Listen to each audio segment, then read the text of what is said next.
So ఈరోజు మీకు ఒక స్పెషల్ ఒక టాపిక్ గురించి చెప్పబోతున్నాను. అదేంటంటే మనం చాలామంది పిల్లలు కూడా ఇప్పుడు కస్తమాను ఫోన్లు చూడడం, స్క్రీన్స్ చూడటం, లేదంటే ఎక్కువ ట్యాబ్స్ యూజ్ చేయడం ఇలాంటివి చేస్తున్నారు కదా. అంతేకాకుండా ఇప్పుడు మనకి ఏంటంటే పిల్లల్లో వాటి వల్ల చాలా బిహేవియర్ అనేది చేంజ్ వస్తుందండి. అలాగే వాళ్ళకి బ్రెయిన్కి సంబంధించిన చాలా ప్రాబ్లమ్స్ అనేది వస్తుంటాయి, కళ్ళకి సంబంధించినవి కూడా. సో వాటన్నిటికీ కూడా చిన్న సొల్యూషన్ ఒకటి మీకు ఇప్పుడు చెప్పబోతున్నాను. సో ఏంటంటే మనం చాలామంది కూడా పిల్లలు ఇప్పుడు ఎలా ఉంటున్నారంటే మార్నింగ్ ఇప్పుడు పిల్లలు అనుకోండి 4 to 5 hours, అలాగే టీనేజర్స్ అయితే 9 hours దాకా మనకి స్మార్ట్ ఫోన్లు చూడటానికి మనకి టైం ఎక్కువ స్పెండ్ చేస్తున్నారు. సో మనం కూడా ఏంటంటే కొద్దిసేపు పిల్లలు కదా కొంచెం తింటారులే ఫోన్ ఇచ్చేస్తా అన్నట్టు ఉంటున్నాం. కాకపోతే మనకి ఇక్కడ ఏం తేల్చింది ఏంటంటే చాలామంది పిల్లలు ఇప్పుడు ఏం చేస్తున్నారంటే మనకి ఇప్పుడు తెలుసుకోవాల్సిన విషయం, స్క్రీన్స్ అవి ఎక్కువ టీవీలు కానీ లేదంటే ఎక్కువ స్మార్ట్ ఫోన్లు వాడటం వల్ల అదొక పెద్ద ప్రాబ్లం అనేది వాళ్ళు ఫేస్ చేస్తున్నారు. సో తర్వాత ఇంకొక విషయం ఏంటంటే పిల్లల్ని చాలా వరకు మీరు కంట్రోల్లో ఉంచడం చాలా బెటర్ అండి. ఇంకొకటి ఏంటంటే పిల్లలు చాలామంది ఏం చేస్తున్నారంటే ఇప్పుడు ఆ స్మార్ట్ ఫోన్లో స్టంట్స్ కానీ ఛాలెంజెస్ కానీ ఏమైనా వచ్చినాయి అనుకోండి, సో వెనక ముందు ఆలోచించకుండా సేమ్ వాళ్ళు కూడా అదే చేశారనేది ట్రై చేస్తున్నారు. సో అది కూడా సేఫ్ కాదు. సో WHO కూడా ఇప్పుడు మనకి రీసెంట్గా నిర్ధారించింది ఏంటంటే చాలామంది పేరెంట్స్ కూడా పిల్లలకి ఎక్కువ స్మార్ట్ ఫోన్లు ఇచ్చేయటం అలాంటివి చేస్తున్నారు. సో నేను కూడా ఈ మిస్టేక్ అయితే నేను కూడా చేశాను. ఎలా అంటే పిల్లలు కొంచెం అన్నం తింటారు కదా, కొద్దిగా డైవర్ట్ అవుతుంది కదా అని. కానీ అప్పట్లో మనకి ఏంటంటే బయట తిప్పి భోజనం పెట్టేవారు. ఇప్పుడు ఏంటంటే మన ఈ జనరేషన్కి ఎవరికి ఓపికలు ఉండట్లేదు. సో వీటన్నిటికీ కూడా FamiSafe అనేది ఒక యాప్ అనేది ఉందండి. సో పిల్లలు ఎటువంటి ఫోన్లో చూస్తున్నారు, సో పిల్లలు ఎలాంటివైతే సైట్స్ ఓపెన్ చేస్తున్నారు అన్నీ కూడా మనం దీని ద్వారా తెలుసుకోవచ్చు అనమాట. సో డిస్క్రిప్షన్లో లింక్ ఇచ్చాను, FamiSafe యాప్ డౌన్లోడ్ చేసుకోండి. మీరు హ్యాపీగా మీ పిల్లలు ఎలాంటివి ఎక్కువ చూస్తుంటారో, అలాగే వాళ్ళు రీసెంట్గా ఓపెన్ చేసిన వెబ్సైట్స్ ఏంటో మీకు అన్నీ కూడా అందులో ట్రాక్ వస్తుంది.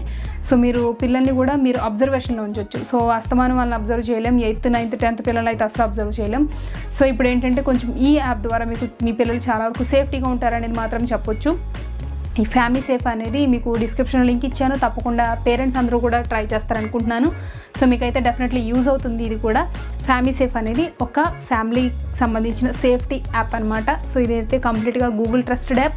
సో గూగుల్ ప్లే స్టోర్లో మీకు అవైలబుల్గా ఉంటుంది. కింద డిస్క్రిప్షన్లో ఇచ్చిన లింక్ ద్వారా మీరు డౌన్లోడ్ చేసుకుని మీరు ఇప్పుడే మీ పిల్లలు చేసే ప్రతి పనిని కూడా ట్రాక్ చేయొచ్చు. సో చెక్ చేసుకోండి, డిస్క్రిప్షన్లో లింక్ ఉంది. Hello friends, welcome back to my channel. So చాలా రోజులు అయింది కదా మనం స్టిచ్చింగ్ వీడియో చూసి. ఈ రోజు నుంచి మనకు స్టిచ్చింగ్ వీడియోస్ రెగ్యులర్గా వస్తుంటాయి. సో నా దగ్గర అయితే చాలా అంటే 2 meters దాకా నెట్ ఉండిపోయిందండి. సో దాన్ని ఫ్రాక్ లాగా కన్వర్ట్ చేయాలని చెప్పి అనుకుంటున్నాను. సో రిషి కోసం అయితే దీనికోసం మనకి ఎప్పుడు కూడా లైనింగ్ ఎంత ఉందో అదే నెట్ ఎంత ఉందో లైనింగ్ కూడా సేమ్ తీసుకోవాలి. తర్వాత బాడీ పార్ట్ కోసం నేను ఏంటంటే 1.5 meter బాడీ పార్ట్కి నెట్ తీసుకున్నాను. రెడ్ కలర్ నెట్ అనమాట. అంటే ఇది రెడ్ ఇంకా పింక్ మిక్స్ నెట్. ఇది మామూలుగా అయితే మీకు ఇది ఒక 1 meter సరిపోతుందండి. నేను ఏంటంటే కొంచెం ఏదైనా డిఫరెంట్ మోడల్ అయితే కొంచెం ఎక్కువ పడుతుంది కదా అని చెప్పి 1.5 తీసుకున్నాను. అయితే లైనింగ్ కూడా సేమ్ తీసుకున్నాను అనమాట. 1 meter అది అనుకోండి, సేమ్ 1 meter లైనింగ్ కూడా ఉండాలి మనకి, అంటే పిల్లల పర్సనాలిటీని బట్టి. ఇప్పుడు ఏం చేస్తున్నానంటే ఫస్ట్ నేను లైనింగ్ని కట్ చేసుకుంటున్నాను. ఒకవేళ మీరు సాటిన్ కాకుండా లోపల కాటన్ కూడా వేస్తానంటే వేసుకోవచ్చు. నేనేంటంటే ఎప్పుడు ఖచ్చితంగా ఏ ఫ్రాక్ కుట్టినా సరే కాటన్, సాటిన్, పైన నెట్ క్లాత్కి ఎప్పుడు నేను 3 layers వేస్తానమాట. కానీ ఈసారి నేను కాటన్ క్లాత్ స్కిప్ చేశాను. అంటే నాకు అవైలబిలిటీ లేదు. నెక్స్ట్ ఏంటంటే అంటే బయటకు వెళ్ళడానికి తీసుకోవడానికి ఛాన్స్ లేదు కాబట్టి. తర్వాత రిషి మెజర్మెంట్స్ చూడొచ్చు మీరు. బాడీ, చెస్ట్, వేస్ట్ మొత్తం అన్నీ రాశాను. ఇదే కొలత ప్రకారం ఒకవేళ మీ పిల్లలు సేమ్ మెజర్మెంట్తో ఉంటే మీరు ఈజీగా కుట్టేసుకోవచ్చు. సో నేను రిషికి ఏంటంటే 9 years. సో తనకి ఏంటంటే బాడీ 11.5 ఉంది పొడవు వచ్చేసి. సో నేను 11.5కి పెట్టుకుంటున్నాను. ఇలాగ స్ట్రైట్గా ఒక లైన్ డ్రా చేసుకుంటున్నాను. తర్వాత ఏం చేస్తారంటే మీరు షోల్డర్ తీసుకోండి. షోల్డర్ 13 ఉంది. 13 మీరు ఏంటంటే 2 parts కింద చేసుకోవాలి. సో 13 ఉంది కదా, ఇక్కడ చూడండి 6.5 అలా వచ్చింది నాకు. దాన్ని ఏం చేస్తారంటే ఇలాగా మార్క్ పెట్టుకోండి. ఇది మనకి షోల్డర్ అనమాట. తర్వాత మనం సేమ్ షోల్డర్ ఎలా వచ్చిందో మనకి ఆర్మ్ హోల్ కూడా వస్తుంది. సో ఆర్మ్ హోల్ కూడా సేమ్ మీరు 6.5 inchesకి పెట్టేసుకోవచ్చు ఈజీగానే. అంటే సేమ్ ఇది ఎలా వచ్చిందో అది అలాగే వస్తుంది. మ్యాక్సిమం షోల్డర్, ఆర్మ్ హోల్ ఒకే సైజులో ఉంటాయన్నమాట ఎప్పుడు కూడా. అంటే మనకి ఆర్మ్ హోల్ మనకి స్ట్రక్చర్ వేరే ఉంటుంది కాబట్టి కొంచెం మనం కన్ఫ్యూజ్ అవుతాం, కానీ మ్యాక్సిమం సేమ్ ఉంటుంది. సో ఇక్కడ ఏంటంటే నేను 6.5 ఇది ఆర్మ్ హోల్ కూడా పెట్టేసుకుంటున్నాను. ఇలా లైన్ డ్రా చేసుకోండి. తర్వాత లైన్ ఇలా డ్రా చేసుకున్నాక మీరు షోల్డర్ విడ్త్ పెట్టుకోండి. షోల్డర్ మీరు సన్నగా రావాలి అనుకుంటే 2.5 సరిపోతుంది. లేదంటే పిల్లల ఫ్రాక్స్ కాబట్టి వాళ్ళకి 3 డెఫినెట్లీ ఉండాలి. ఎందుకంటే పిల్లలకి అంత సన్నగా అంటే ఇది ఏంటంటే మనకి ట్రెడిషనల్ డ్రెస్ కాదు. ఎవ్రీథింగ్ మనకి పర్ఫెక్ట్గా సన్నగా అంటే మనకి బ్లౌజ్ వేసుకున్న మోడల్లో కనిపించాలంటే ఇది ట్రెడిషనల్ డ్రెస్ కాదు, ఇది ఫ్రాక్ కాబట్టి 3 ఉండొచ్చు. తర్వాత నేను 3.5కి నెక్ పెట్టుకున్నాను. అదేవిధంగా ఈ అడ్డంగా కూడా అంటే ఒక స్క్వేర్ షేప్లో డ్రా చేసుకుంటున్నాను నేను ఇలాగా. ఇది 3.5 మనకి నెక్ అనమాట. తర్వాత దీంట్లో మనం రౌండ్ షేప్ డ్రా చేసుకోవచ్చు. తర్వాత మనం చెస్ట్ సైజ్ చూసుకోవచ్చు. చెస్ట్ ఎలా అంటే మనకి వచ్చిన దానికి 4 పార్ట్స్ చేసుకోవాలి. చెస్ట్ నాకు ఇప్పుడు ఎంత వచ్చింది 25 అనుకోండి. 25ని మీరు 4 పార్ట్స్ చేయాలి. అప్పుడు వచ్చిన దాన్ని ఇలాగా మార్క్ పెట్టుకోవాలి. సో మార్క్ పెట్టుకున్నాక ఇంక ఎక్స్ట్రా ఉందనుకోండి అది అలా వదిలేసుకోండి. ఎందుకంటే మనకి చెస్ట్ దగ్గర చాలా వరకు ఖర్చు ఎక్కువ ఉండాలి. పిల్లలు ఒకవేళ బొద్దుగా అయినా సరే ఒక స్టిచ్ వేసుకోవాలి, ఎక్స్ట్రా అయినా సరే మనకి ఎప్పుడూ ఖర్చు ఎక్కువ ఉండేలా చూసుకోవాలి.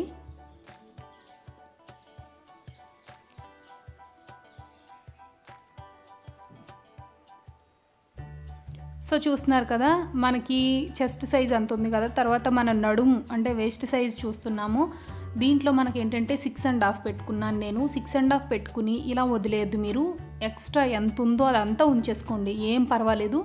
మనం ఏం ప్రొఫెషనల్గా కుట్టట్లేదు కాబట్టి ఇంట్లో కుట్టుకుంటున్నాము కాబట్టి పిల్లలకి కొంచెం ఖర్చు ఎక్కువ ఉంటేనే బాగుంటుంది. తర్వాత ఎప్పుడన్నా మనం లూజ్ చేసుకోవడానికైనా సరే ఒకవేళ టైట్ అయిందనుకోండి కొంచెం లూజ్ చేసుకోవచ్చు. ఒకవేళ బాగా లూజ్గా ఉంటే ఒక కుట్టు వేసుకోవచ్చు, మనకి ఏం లాస్ లేదు దానివల్ల. తర్వాత నెక్ కూడా నేను ఏంటంటే ఇలా రౌండ్ షేప్ డ్రా చేస్తున్నాను. మీరు ఇంకేమైనా ప్యాచ్ వర్క్ చేయాలి అనుకుంటే మీరు నెక్కి చేసుకోవచ్చు చాలా హ్యాపీగా. తర్వాత ఇక్కడ కూడా ఆర్మ్ హోల్ కూడా నేను రౌండ్ షేప్ డ్రా చేసేసాను. ఇప్పుడు మనం దీన్ని కట్ చేసేసుకుందాం. మామూలుగా ముందు కాటన్ లైనింగ్ అనుకోండి, తర్వాత సాటిన్ అంతా ఇబ్బంది పడక్కర్లేదు. కానీ నేను ఏం చేస్తున్నానంటే కాటన్ లైనింగ్ వేయట్లేదు కాబట్టి సాటిన్ దగ్గర కొంచెం అటు ఇటు అవుతుందన్నమాట, జారిపోతూ ఉంటుంది కదా సాటిన్. సో కొంచెం కేర్ఫుల్గా కట్ చేసుకోవాలి.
సో ఇప్పుడు ఏంటంటే మనకి నెట్ ఉంది కదా, అదే రెడ్ కలర్ నెట్, అంటే ఇది మెరూన్లా ఉందండి, మెరూన్ పింక్ మిక్స్లా ఉంది. సో ఇది ఏంటంటే మరి ప్లెయిన్ కాకుండా నేను చిన్న డిజైన్ సీక్వెంట్ డిజైన్ ఉన్నది తీసుకున్నాను నేను. ఇదేంటంటే మీరు కూడా ఇందాక మనం 4 పార్ట్స్ లాగా ఎలా ఫోల్డ్ చేసుకున్నామో ఇప్పుడు కూడా మనం అదే విధంగా సేమ్ ఆ పార్ట్ లాగా ఫోల్డ్స్ వచ్చేలాగా చేసుకోవాలి. పైన మీరు కట్ చేసుకున్న సాటిన్ది పెట్టండి క్లాత్, మీరు కట్ చేసుకున్నది సేమ్ అదే సైజులో చాలా ఎక్కువ గ్యాప్ ఉంచి ఊరికే మనం దాని షేప్లో కట్ చేసామా లేదా అన్నట్టుగా కట్ చేసేసుకోవాలి. ఎందుకంటే మనం దీన్ని పైన అతుకుతాం కదా, అతికాక మళ్ళీ మనం దీన్ని తిరిగి కుడతాం కాబట్టి మీకు ఇంకొంచెం ఎక్స్ట్రా ఉన్నా పర్లేదు. ఎందుకంటే సాటిన్ జరుగుతుంది కదా, అందుకని పర్ఫెక్ట్గా కట్ చేసేసామని మనం చెప్పలేము. సో అదొక ప్రాబ్లం అనమాట మెయిన్. ఇప్పుడు హ్యాండ్స్ కట్ చేసుకుంటున్నాను. సో నెట్ తోటి 3 లేయర్స్ వస్తుంది చూసారా, హ్యాండ్స్కి రఫెల్ హ్యాండ్స్ లాగా అలా పెడుతున్నాను నేను. దీనికోసం నేను ఎటువంటి మెజర్మెంట్ తీసుకోవట్లేదు, జస్ట్ మనకి హ్యాండ్కి ఎంత అయితే ఓపెన్ సరిపోతుందో అంత అలాగే నేను ఇలా కట్ చేసేసాను. దీని వెనకాల నుంచే ఇలా సర్కిల్ షేప్ కట్ చేసుకున్నాను. ఇది మహా అయితే నాకు తెలిసి ఒక 3 ఇంచెస్ 4 ఇంచెస్ ఉంటుందండి అంతే. ఒకవేళ ఎవరైనా కన్ఫ్యూజ్ అయ్యేలా ఉంటే మీకు కొలత చెప్తున్నాను అనమాట. ఇలా కట్ చేసుకున్నాను కదా, సేమ్ ఇలాగే లోపల రెడ్ కలర్, తర్వాత ఇంకా పైన ఈ క్రీమ్ కలర్ ఇంకో 2. నేనేంటంటే పైన కింద క్రీమ్ కలర్ వేసి మిడిల్లో రెడ్ వేద్దాం అనుకుంటున్నాను. సో ఆ విధంగా మీరు ఇలాగ పెట్టేసి రెడ్ కలర్ కూడా కట్ చేసుకోవచ్చు.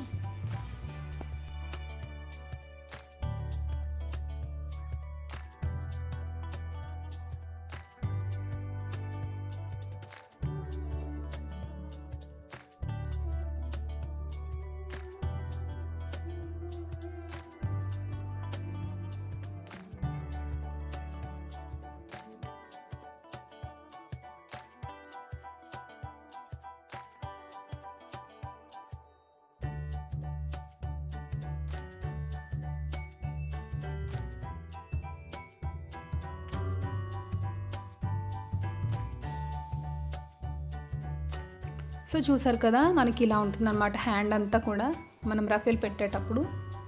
ఇంతవరకు అయింది కదా, ఇప్పుడు మనం బాటమ్ పార్ట్ చూద్దాం. బాటమ్ పార్ట్కి వచ్చేసరికి మీరు సాటిన్ లైనింగ్ని కట్ చేసుకోవాల్సి ఉంటుంది. అయితే సాటిన్ లైనింగ్ వచ్చేసి ఇక్కడ 25 ఇంచెస్ బాటమ్ పొడవు ఉంది రిషికి. సో అందుకోసం మనం ఏంటంటే 25 వచ్చేలాగా పెట్టుకోండి. ఇలా అడ్డంగా చూస్తే నాకు ఎంత వచ్చిందంటే 21 వచ్చింది. కాబట్టి మనం ఏం చేద్దామంటే నిలువుగా కట్ చేసుకుందాం. నిలువుగా కట్ చేసుకున్నప్పుడు మనకి ఎక్కువ వస్తుంది లెంత్ అనేది.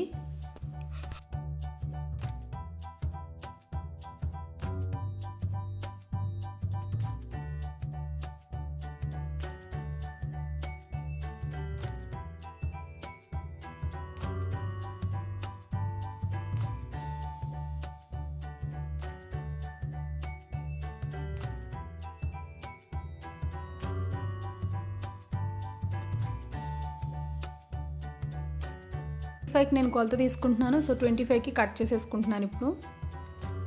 ఎప్పుడు కూడా మీకు పొడవుగా వేసుకుని కట్ చేసుకునేటప్పుడు మీకు ఏమవుతుందంటే వంకర టింకర వెళ్ళిపోతాయి. మీకు అంతకంటే ఈజీగా ఫోల్డింగ్ కూడా పక్కకు జరగకుండా హ్యాపీగా కట్ చేసుకోవాలని అనుకుంటే ఇలా ఎక్కువ మడతలు పెట్టేసుకున్నారనుకోండి, మీకు ఒకేసారి ఒక 2-3 టైమ్స్ ఇలా కట్ చేసేసరికి మొత్తం కట్ అయిపోతుంది అనమాట. అన్నీ సమానంగా కూడా వస్తాయి. ఈ ట్రిక్ అనేది ట్రై చేయండి ఎవరైనా. ఒకవేళ ఎక్కువ అంతే మనం స్ట్రైట్గా వేసి కట్ చేస్తున్నాం, కొంచెం మాకు ఇబ్బందిగా ఉందనుకునే వాళ్ళు ఈ ట్రిక్ ట్రై చేయొచ్చు. నేను ఎప్పుడు ఇదే ఫాలో అవుతాను, ఎందుకంటే అంత సమానంగా వచ్చేస్తుంది, మనకి ఎక్కడ కూడా ఎగుడు దిగుడు రాదనమాట. ఇదే విధంగా సేమ్ మనం సాటిన్ లైనింగ్ ఎలా కట్ చేసామో నెట్ కూడా అలాగే కట్ చేసుకోండి. ఎందుకంటే నెట్ ఫ్రాక్స్కి ఎప్పుడూ కూడా మీరు గమనించాల్సింది ఏంటంటే లైనింగ్ కానీ నెట్ కానీ సేమ్ ఈక్వల్గా ఉంటాయి అన్నమాట. మనం మామూలుగా అన్ని డ్రెస్సులకు వేసినట్టుగా కాటన్ అనుకోండి, కాటన్ లైనింగ్ పైకి వెళ్ళిపోతుంది, పైకి క్లాత్ ఏమో కొంచెం కిందకు వస్తుంది. కానీ నెట్ ఫ్రాక్స్ కుట్టేటప్పుడు మాత్రం సాటిన్ ఖచ్చితంగా కనబడుతుంది పైకి, కాబట్టి అది ఇది సమానంగా ఉండేలా చూసుకోవాలి. సో ఇదండి కటింగ్ అయిపోయింది మనది. సో రేపటి వీడియోలో మనం ఇది ఎలా స్టిచ్ చేయాలో చూద్దాం. సో ఒకే వీడియోలో నేను 2 ఇంక్లూడ్ చేయలేకపోతున్నాను, అందుకని చెప్పేసి ఫస్ట్ అయితే నేను కటింగ్ చూపించాను. రేపు పొద్దున స్టిచ్చింగ్ చూద్దాం. ఓకేనా? రేపు వెయిట్ చేస్తుంటాను అనుకుంటున్నాను. Bye bye.